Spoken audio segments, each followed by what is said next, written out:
নমস্কাৰ বন্ধু বান্ধৱীসকল, পুনৰ এটি নতুন ভিডিঅ' লৈ মই আপোনালোকৰ কাষলৈ আহি সাজু হ'লোঁ। বন্ধু বান্ধৱীসকল, এই মুহূৰ্তত আমি আপোনালোকৰ সৈতে শ্বেয়াৰ কৰিব বিচাৰিছোঁ এটি খুবেই দুখ খবৰ।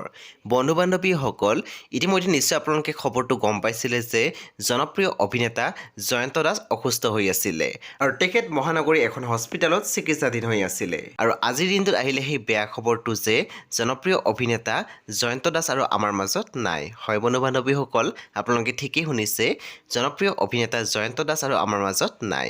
সকলোকে এৰি চিৰদিনৰ বাবে গুচি গ'লে অজান দেশলৈ।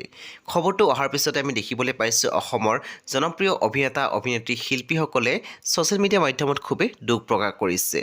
আমাৰ চেনেলৰ ফালৰ পৰা অভিনেতা জয়ন্ত দাসৰ বিদেহী আত্মাৰ চিৰশান্তি কামনা কৰিছোঁ। বিয়োগৰ সময়লৈকে অভিনেতাজনৰ বয়স আছিল 54 বছৰ। অতি সোনকালে অভিনেতাজনে আমাৰ সকলোকে এৰি থৈ চিৰদিনৰ বাবে বিদায় মাগিলে। বাৰু অভিনেতা জয়ন্ত দাসে অভিনয় কৰা কোনখন ধাৰাবাহিক বা কোনটো প্ৰজেক্ট আপোনালোকৰ সকলোতকৈ বেছি প্ৰিয় আছিল আমাক জনাবলৈ নাপাহৰিব।